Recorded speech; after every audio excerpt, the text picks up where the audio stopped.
ಗಲಾಟೆ. ನಾವಿಲ್ಲೊಂದು ನಮ್ಮ ದಾವಣಗೆರೆಯಿಂದ ತುಂಬ ನಿಯರ್ ಅಂತ ಹೇಳ್ಬೋದು, ಹಳೆ ಕುಂದವಾಡ. ನಾನು ಫಸ್ಟ್ ಟೈಮ್ ಬರ್ತಾ ಇದ್ದೀನಿ. ಇಲ್ಲೊಬ್ಬ ನಮ್ಗೆ ಭಾಳ ಬೇಕಾದಂಥ ಒಬ್ಬ ನಮ್ಮ ಆತ್ಮೀಯಲ್ಲಿ ಮೆಂಬರ್ ಆಗಿರೋದು ವೀಣಾ ಮೇಡಮ್ ಅಂತ, ಅವ್ರ ಮನೆಗೆ ಬಂದಿದ್ದೀವಿ. ಮತ್ತು ಅಮ್ಮನ ದರ್ಶನ ಮಾಡಿಕೊಂಡು ನಾವು ಇಲ್ಲಿಗೆ ಏನಕ್ಕೆ ಬಂದಿದ್ದೀವಿ, ಏನು ಮಾಡಕ್ಕೆ ಬಂದಿದ್ದೀವಿ ಅಂತ ನಿಮಗೆ ವಿಡಿಯೋ ತೋರಿಸ್ತೀವಿ. ಬನ್ನಿ ಹೋಗೋಣ.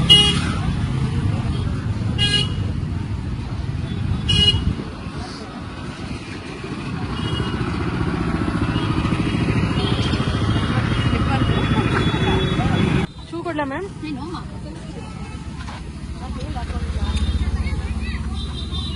ಈ ದೇವಸ್ಥಾನ ಮ್ಯಾಮ್ ಹೇಳಿದ್ರಲ್ಲ,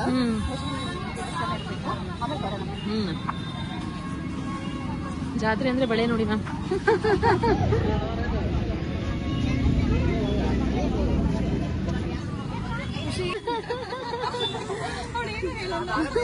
ಫುಲ್ ಸತಾಯಿಸ್ಬೇಕು ನಮಗೆ ಇವಾಗ, ಅದು ಕೊಡಿಸ್ರಿ ಇದು ಕೊಡಿಸ್ರಿ ಅಂತ.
ದೇವಸ್ಥಾನದ ಬಗ್ಗೆ ಒಂದು ಸ್ವಲ್ಪ ಹೇಳ್ತಾರಂತೆ.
ಖುಷಿ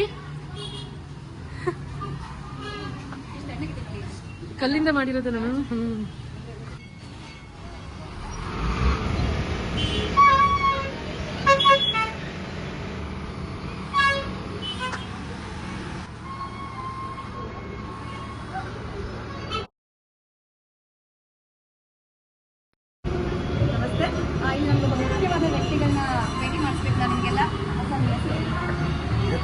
ಹುಣಸಪ್ಪ ಅಂತೇಳಿ ಹಾಂ ಸರ್.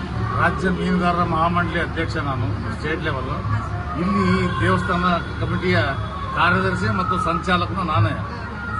ಈ ಕೆಲಸ ನೀವು ವಹಿಸ್ಕೊಂಡಿದ್ದೀರಾ? ನಾನೇ ವಹಿಸ್ಕೊಂಡು ಮಾಡ್ತಾ ಇದ್ದೀನಿ. ಈಗ ಫೆಬ್ರವರಿ 17ನೇ ತಾರೀಕು ದೇವಸ್ಥಾನ ಅನ್ನ ಸಂತರ್ಪಣೆ ಮೂಲಕ ಅಭಿಷೇಕ ಮಾಡಿ 5 ದಿವಸ ಅಭಿಷೇಕ ಮಾಡಿ 5 ದಿವಸ ಅನ್ನ ಸಂತರ್ಪಣೆ ಮಾಡಿ ಈ ದೇವಸ್ಥಾನನ ಪ್ರತಿಷ್ಠಾಪನೆ ಮಾಡಿದ್ದಾಯಿತು. ದಿವಸ 10,000 ಜನ ಬೆಳಗ್ಗೆ ತಿಂಡಿ ಆಗ್ತಿದ್ದಂಗೆ ಸಾಯಂಕಾಲ 11 ಗಂಟೆವರೆಗೂ ಬರೀ ಊಟದ ವ್ಯವಸ್ಥೆ ಇಟ್ಕೊಂಡು ಆಂಧ್ರದಿಂದ ಬ್ರಾಹ್ಮಣರು ಕರೆಸಿ ಅವ್ರನ್ನ ಕರ್ಕೊಂಬಂದು ಆಮೇಲೆ ಹೋಮ ಹವನಗಳನ್ನು 5 ದಿವಸ ಮಾಡೋಕ್ಕೆ ಸುಮಾರು ಒಂದು 45 ಲಕ್ಷ ರೂಪಾಯಿ ಖರ್ಚು ಮಾಡಿ ಈ ಒಂದು ದೇವಸ್ಥಾನನ ಮಾಡಿದ್ವಿ. ಸರ್, ಇಲ್ಲಿ ನಮ್ಮ ಈ ಒಂದು ದೇವಸ್ಥಾನಕ್ಕೆ ಹಳೆ ಒಂದು ಕಥೆ ಇದೆ ಅಂತ ಹೇಳಿದ್ರು. ಪುರಾಣ ನಿಮಗೆ ಅದ್ರ ಬಗ್ಗೆ ಒಂಚೂರು ಗೊತ್ತಿದೆ? ಇದು ಬಸವೇಶ್ವರ ದೇವಸ್ಥಾನ, ಅದು ಆಂಜನೇಯ ಸ್ವಾಮಿ ದೇವಸ್ಥಾನ. ಅದು ಯಾವ ಕಾಲದಾಗ ಆಗಿತ್ತು ಆಂಜನೇಯ ಸ್ವಾಮಿ ದೇವಸ್ಥಾನ ನಮಗೆ ಗೊತ್ತೇ ಇಲ್ಲ, ನಮ್ಮ ತಂದೆಯರಿಗೂ ಗೊತ್ತಿಲ್ಲ. ಅಂತ ದೇವಸ್ಥಾನ ಅದು ಬೀಳ ಸ್ಥಿತಿಯಲ್ಲಿತ್ತು.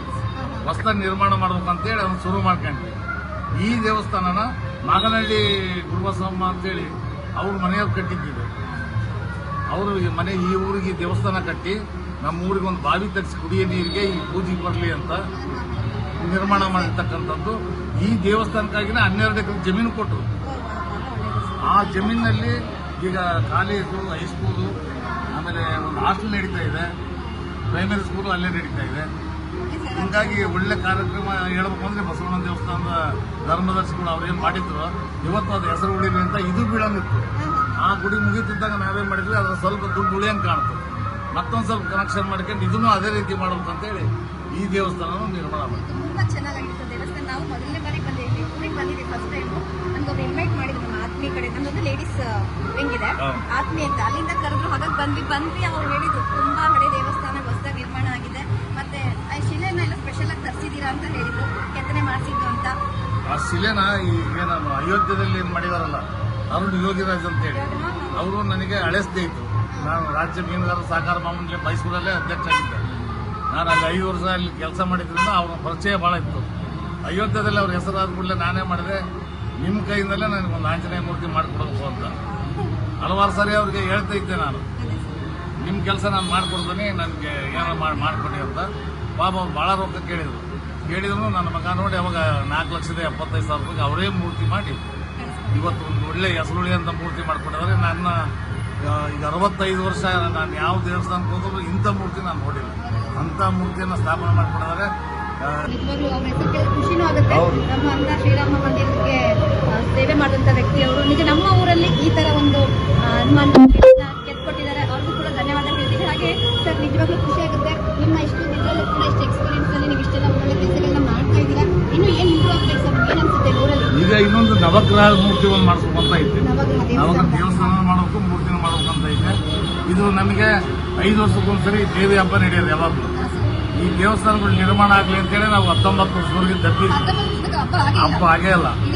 ಇದೇ ಫಸ್ಟ್ ಟೈಮ್ 19 ವರ್ಷ ಆದ್ಮೇಲೆ ಹಬ್ಬ ಮಾಡಲೇಬೇಕು ಅಂತೇಳಿ ನಾವು ನವಗ್ರಹ ಮೂರ್ತಿ ಲೇಟ್ ಆದ್ರಾಗಲಿ ಹಬ್ಬ ಮಾಡಬೇಕು ಅಂತೇಳಿ ಈಗ ಹಬ್ಬ ನಿಂತ್ಕೊಂಡು ಹಬ್ಬ ಮಾಡ್ತಾ ಇದ್ದೀವಿ. ಆಮೇಲೆ ನವಗ್ರಹ ಸ್ಥಾಪನೆ ಮಾಡೋಣ. ಮತ್ತು ಅದಕ್ಕೆ ಇನ್ಕಮ್ ಬೇಕಾಗತ್ತೆ ದೇವಸ್ಥಾನಕ್ಕೆ. ಈ ಕಡೆಗೆ ಜಾಗ ಐತೆ, ಆ ಕಡೆಗೆ ಜಾಗ ಐತೆ. ಸ್ವಲ್ಪ ಮಳಿಗಳು ಅವನ್ನೆಲ್ಲ ಮಾಡಿ ಹಣ್ಣು ಕಾಯಿ ಮರರಿಗೆ ಅವ್ರಿಗೆ ಕೊಟ್ಟರೆ ಅನುಕೂಲ ಆಗುತ್ತೆ. ಆಮೇಲೆ ಇಲ್ಲಿ ನಮ್ಮ ಹನುಮಪ್ಪನ ಭಾಳ ದೊಡ್ಡ ಹಿಸ್ಟ್ರಿ. ಇವತ್ತು ನಾಳೆ ಸಾಯ್ತನಾರು ಬದುಕಿದ್ದಾರೆ ಇಲ್ಲಿ ದೇವಸ್ಥಾನದಲ್ಲೇ ಉಳ್ಕೊಂಡು. ಅಂಥವ್ರಿಗೆ ಒಂದು 2 ರೂಮ್ ಮಾಡ್ಬೇಕು ಅಲ್ಲಿ ಉಳ್ಕೊಳಕ್ಕೆ, ಅವ್ರಿಗೆ ಬಾತ್ರೂಮ್, ಸ್ನಾನ ಮಾಡೋಕ್ಕೆ ಇದೆಲ್ಲ ಮಾಡ್ಬೇಕಂತ ಒಂದು ಗುರಿ ಐತೆ. ನಿಮ್ಮ ಒಂದು ಈ ಒಂದು ಏನಂತಾರೆ ಕೆಲಸ ಒಳ್ಳೇದಾಗ್ಲಿ ಅಂತ ಹೇಳ್ತೀವಿ ಸರ್. ನಾವಂತೂ ಇನ್ನೂ ಏನಾದರೂ ಹೇಳ್ಬೇಕು ಅಂತೀರಾ ಸರ್, ನಿಮ್ಮ ಊರ ಬಗ್ಗೆ ಆಗಲಿ, ದೇವಸ್ಥಾನದ ಬಗ್ಗೆ? ನಮ್ಮ ಊರಿನ ಜನ ಭಾಳ ಬುದ್ಧಿವಂತರು.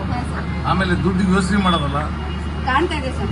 ನಿಮಗೆ ಕೊಡ್ಬೇಕಪ್ಪ, ನಿನ್ನ ಕೈಲಿಂದ ಆದಷ್ಟು ಕೊಡಲೇಬೇಕು ಅಂದ್ರೆ ದೇವಸ್ಥಾನದ ಹತ್ರನೇ ತಂದು ಹಣ ಮುಟ್ಟಿಸಿದ್ದಾರೆ. ಕೆಲ್ಸಕ್ಕೆ ಬರ್ತಾ ಇದ್ರು, ಕೆಲಸ ಒಬ್ಬರೇ ಮಾಡಿದ್ರು ಅವ್ರ ಸಹಕಾರ ಇಲ್ದಾನೆ ನಾವೇನು ಮಾಡೋಕ್ಕಾಗ್ತಿರ್ಲಿಲ್ಲ. ಒಳ್ಳೆ ಜನ, ಗಲಾಟಿ ಜನ ಅಲ್ಲ. ಆ ಥರ ಒಳ್ಳೆ ಸಹಕಾರ ನಮಗೆ ಕೊಡ್ತಾ ಇದ್ದಾರೆ. ಅವ್ರಿಗೆಲ್ಲರಿಗೂ ಥ್ಯಾಂಕ್ಸ್ ಹೇಳ್ಬೇಕು.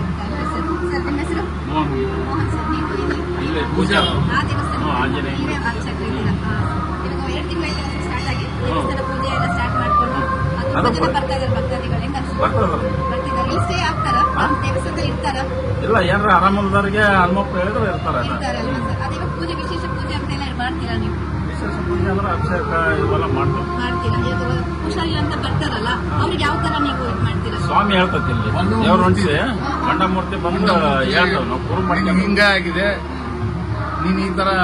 ಆಮೇಲೆ ಈ ಕೆಲವು ಗಿಡಮೂಲಿಕೆಗಳನ್ನೆಲ್ಲ ಕೊಡ್ತತೆ, ಆ ಅಭಿಷೇಕದ ನೀರು ತಗೊಂಡು ಅವ್ರಿಗೆ ಸ್ನಾನ ಮಾಡಿಸ್ತಾರೆ. ಹಿಂಗಾಗಿ ಆರಾಮಾಗ್ಬಿಡ್ತಾರೆ. ಏನ್ ತೊಂದ್ರೆ ಇಲ್ಲ. ಏನಾದ್ರು ಆರೋಗ್ಯ ಅವ್ರಿಗೆ ಸಮಸ್ಯೆ ಯಾರು ಆರೋಗ್ಯ ಸಮಸ್ಯೆ ಇದ್ರ ಆಸ್ಪತ್ರೆ ಅಂದ್ರೆ ಆಸ್ಪತ್ರೆಗೆ ಹೇಳ್ತತೆ, ಇಲ್ಲ ಇಲ್ಲೇ ಪಾಡಕತ್ತಂದ್ರೆ ಇಲ್ಲೇ ಹೇಳ್ತತೆ.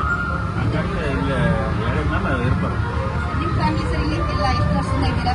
ಇಲ್ಲೇ ತುಂಬಾ ತಲೆಮಾರು. ಪುರಾತನ ಕಾಲದಿಂದ ಇಲ್ಲೇ ಅದಲ್ಲ. ಪರಂಪರೆ ನಾವಿಲ್ಲೇ. ಹೌದಾ ಸರ್? ಸರ್, ತುಂಬಾ ಖುಷಿ ಆಯ್ತು ನಿಮ್ಗಳನ್ನ ನೋಡಿ. ನೀವು ಇಲ್ಲಿ ಮಾಹಿತಿ ಕೊಟ್ಟಿದ್ದಕ್ಕೆ ನಾವು ದಾವಣಗೆರೆಯಲ್ಲಿ ಇದ್ದೀವಿ, ತುಂಬಾ ಹತ್ರ. ಬಟ್ ನಾವು ಫಸ್ಟ್ ಟೈಮ್ ಬರ್ತಿದ್ದೀವಿ, ಫಸ್ಟ್ ಟೈಮ್ ನೀವೆಲ್ಲ ಭೇಟಿ ಮಾಡ್ತಿದ್ದೀವಿ. ಇಷ್ಟು ಒಳ್ಳೆ ವಿಷಯಗಳನ್ನ ನಮ್ಮ ಜೊತೆ ಶೇರ್ ಮಾಡ್ಕೊಂಡ್ರಿ. ಇದು ನಾವು ಖಂಡಿತ ನಮ್ಮ ಚಾನಲ್ ಅಲ್ಲಿ ಹಾಕ್ತೀವಿ, ನಾವು ಎಲ್ಲರಿಗೂ ತಿಳಿಸ್ಕೊಡ್ತೀವಿ. ತುಂಬಾ ಥ್ಯಾಂಕ್ಸ್, ತುಂಬಾ ಥ್ಯಾಂಕ್ಸ್.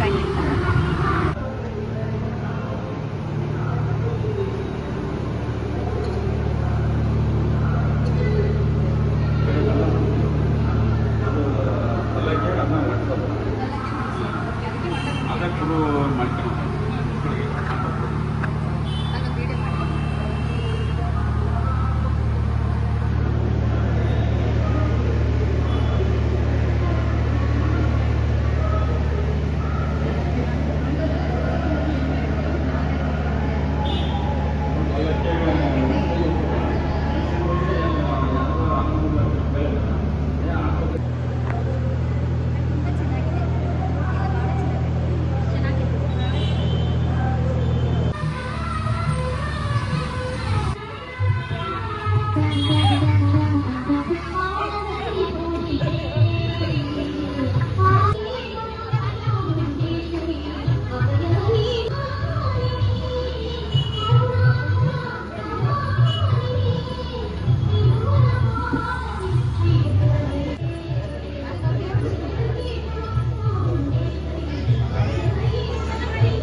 ನಮ್ಮ ಮನೆ ಅತ್ತೆಯವರು ನಿಮ್ಮನ್ನು ಸೇರಿಸಿ. ಹೌದಾ?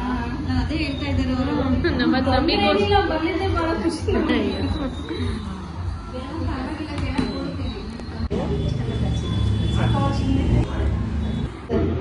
ನಾನು ಪ್ರಸನ್ನ ಅಂತ ಮೇಡಮ್, ನಮ್ಮ ಫ್ರೆಂಡ್ ಅಂತಾನೆ ಹೇಳ್ಬೋದು. ನಮ್ಮ ಆತ್ಮೀಯಲ್ಲಿದ್ದಾರೆ ಮೇಡಮ್. ಅವರು ಲಾಸ್ಟ್ ವೀಕ್ ನಮ್ಗೆ ಹಬ್ಬ ಕರೆದಿದ್ದು, ಬಟ್ ಈ ಥರ ಚೆನ್ನಾಗಿರುತ್ತೆ ಗೊತ್ತಿಲ್ಲ. ನಮಗೂ ಹೊಸ ಅನುಭವ. ಫಸ್ಟ್ ಟೈಮ್ ನಾವು ಈಗ ಹಳೆ ಕಬ್ಬಾಡಕ್ಕೆ ಬಂದಿದ್ದು ನಮ್ಗೆ ತಿಳ್ಕೊಂಡು ತುಂಬ ಖುಷಿ ಕರೆದಿದ್ದಕ್ಕೆ. ಮತ್ತು ದೇವ್ರ ದರ್ಶನ ಚೆನ್ನಾಗಿತ್ತು. ಹಬ್ಬದ ಬಗ್ಗೆ ತುಂಬ ಮಾಹಿತಿ ಹೇಳಿದ್ರು ನಮ್ಮಲ್ಲಿ. ನೀವು ಏನಾದ್ರು ಈ ದೇವಸ್ಥಾನದ ಬಗ್ಗೆ ಊರಿನ ಮಾರಿಕಮ್ಮ ವಿಶೇಷತೆ ಏನಂದ್ರೆ ಭಾಳ ವಿಶೇಷತೆ ಇದೆ. ಬೇರೆ ಊರುಗಳಲ್ಲೇ 3 ದಿವಸ ಪಾರ ಆಗ್ತಾರೆ. ಪಾರ ಅಂದ್ರೆ ಬೇಲೆ ಆಗ್ತಾರೆ. 9 ದಿವಸ. 9 ದಿವಸ ಇಲ್ಲಿ ಹೊರಗಿಂದ ಏನು ಹೊರಗೆ ಹೋಗಿಲ್ಲ. ಕಾರ್ಮಿಕರಿಂದ ಆಗಲಿ ಬುತ್ತಿ ಹೊರಗೆ ಹೋಗಿಲ್ಲ. ಒಳಗೆ ಬರ್ಬೋದು, ಇನ್ಕಮಿಂಗ್ ಆಗ್ಬೋದು. ಹೊರಗಡೆ ಹೋಗಂಗಿಲ್ಲ. 9 ಚಪ್ಪಲಿ ಹಾಕಂಗಿಲ್ಲ. ಸ್ಥಾಪನೆ ಆದಾಗ 9 ದಿವಸ ಚಪ್ಪಲಿ ಹಾಕಂಗಿಲ್ಲ. ಅದೇನು 9 ದಿವಸ ಆದ್ಮೇಲೆ ಏನು ದೇವಿ ಬಾಯಿ ಕಾರ್ಯಕ್ರಮಗಳಿದಾವಲ್ಲ, ಅದನ್ನ ಬಿಡಿಸಿ ಹೇಳಕ್ ಬರಲ್ಲ. ಯೂಟ್ಯೂಬ್ ಮಾಡ್ತಾರೆ, ಬಿಡಿಸಿ ಹೇಳಕ್ ಬರಲ್ಲ. ಕಾರ್ಯಕ್ರಮ ಇರೋದ್ರಿಂದ ಅಲ್ಲಿ ತನಕ ದೇವಿಗೆ ಕಟ್ಟಿಟ್ಟೆ ನಡೀತಿದೆ. ನಮ್ಮೂರು ಮಾರಿಕಮ್ಮನ ಅಷ್ಟು ಅದು ವಿಶೇಷತೆ. 9 ದಿವಸ ಯಾಕೆ ಆಗ್ತಾರಪ್ಪ ಅಂದ್ರೆ, ದೇವಿಗೆ ಅವಾಗ ನಾವು ನಮ್ಮ ಪದ್ಧತಿ ಅಂದ್ರೆ 5 ವರ್ಷಕ್ಕೊಮ್ಮೆ, ನಮ್ಮೂರು ಪದ್ಧತಿ 9 ವರ್ಷಕ್ಕೆ. ಆಕ್ಚುಲಿ ಈ ವರ್ಷಕ್ಕೆ ಯಾಕೆ 19 ವರ್ಷಕ್ಕೆ ಬಿತ್ತ ಅಂತಂದ್ರೆ, ಇದು ಆಂಜನೇಯ ದೇವಸ್ಥಾನ, ಬಸವಾಂಜನೇಯ ಮತ್ತು ಬಸವೇಶ್ವರ ಆ ದೇವಸ್ಥಾನ ಪೂರ್ತಿ ಕಲ್ಲಿಂದನೇ, ಪೂರ್ತಿ ಕಲ್ಲಿನ ಸಿಮೆಂಟ್ ಇಲ್ಲ ಏನಿಲ್ಲ, ಪೂರ್ತಿ ಕಲ್ಲಿಂದ ಇದು ಮಾಡಿದ್ರೆ ಅದು 10 ವರ್ಷ ಹಿಡಿತು. ಸುಮಾರು ಆ 2 ದೇವಸ್ಥಾನ ಪ್ರಾಜೆಕ್ಟ್ 6.5 ಕೋಟಿ ರೂಪಾಯಿ. ಅರುಣ್ ಯೋಗಿ ಆಂಜನೇಯ ಸ್ವಾಮಿ ಅರುಣಿಗೆ ರಾಮಲಲ್ಲನ ವಿಗ್ರಹ ಕೆತ್ತಿದಾರಲ್ಲ, ಆ ಅರುಣ್ ಯೋಗಿಯಿಂದನೇ ಇದೇ ಸೇಮ್ ಜಾತಿ ಕಲ್ಲಿಂದ ವಿಗ್ರಹ ಕೆತ್ತಿದ್ದಾರೆ. ಬಸವ ಆಂಜನೇಯ ಅಂತ ವಿಗ್ರಹ ಕೆತ್ತಿದ್ದಾರೆ. ಅದು ಬಹಳ ವಿಶೇಷತೆ. ಸರೌಂಡಿಂಗ್ನಾಗಿಲ್ಲ ರಾಮಲಲ್ಲ ಕೆತ್ತಿದ ಅರುಣ್ ಯೋಗಿಯಿಂದ ಮಾಡಿರ್ತಕ್ಕಂಥ ಮೂರ್ತಿ ಅಂತ ನಮ್ಮ ಕುಂದವಾಡದ ಮೂರ್ತಿ. ಕಲ್ಲೇಶ್ವರ ದೇವಸ್ಥಾನ ದರ್ಶನ ಮಾಡ್ಕೊಂಡು ಬಂದ್ವಿ. ತುಂಬಾ ಚೆನ್ನಾಗಿತ್ತು, ಖುಷಿ ಆಯ್ತು. ಅಲ್ಲಿ ಅವರು ತುಂಬಾ ಚೆನ್ನಾಗಿ ಮಾತಾಡ್ಸಿದ್ರು. ಅದರಿಂದ ಖುಷಿ ಆಯ್ತು ಎಲ್ಲರೂ ನೋಡಿ. ತುಂಬಾ ಚೆನ್ನಾಗಿತ್ತು ಸರ್, ತುಂಬಾ ಚೆನ್ನಾಗಿ ಹೇಳಿದ್ರಿ. ಇನ್ನೂ ಏನಾದ್ರು ಹೆಚ್ಚಿಗೆ ಮಾಹಿತಿ ಬೇಕಂದ್ರೆ ಮಾಹಿತಿ ಅಮ್ಮಂದು ಏನಪ್ಪ 9 ದಿವಸ ಯಾಕೆ ಕುಂದಿಸ್ತಾರಂತಂದ್ರೆ, ಅಮ್ಮನ ಮೂರ್ತಿಯಿಂದ ಕೇಲ್ ಅಂತಾರಲ್ಲ, ಕೇಲಲ್ಲಿ ಅಮ್ಮನ ಮೂರ್ತಿ ಕೇಲಲ್ಲಿ ಜೀವ ತುಂಬಿ 9 ದಿವಸ ಬಣ್ಣ ಕೊಡ್ತಾರೆ ಬಾಡಿಗೆ ಜೀವ ಆತ್ಮ ತುಂಬಿ ಬಾಡಿ ಬಣ್ಣ ಕೊಡ್ತಾರೆ. ಅದು 9 ದಿವಸದಲ್ಲಿ ಆ ಪ್ರೋಗ್ರಾಮ್ ಆಯ್ತು, ಈ ಪ್ರೋಗ್ರಾಮ್ ಆಯ್ತು. ಯಾಕೆ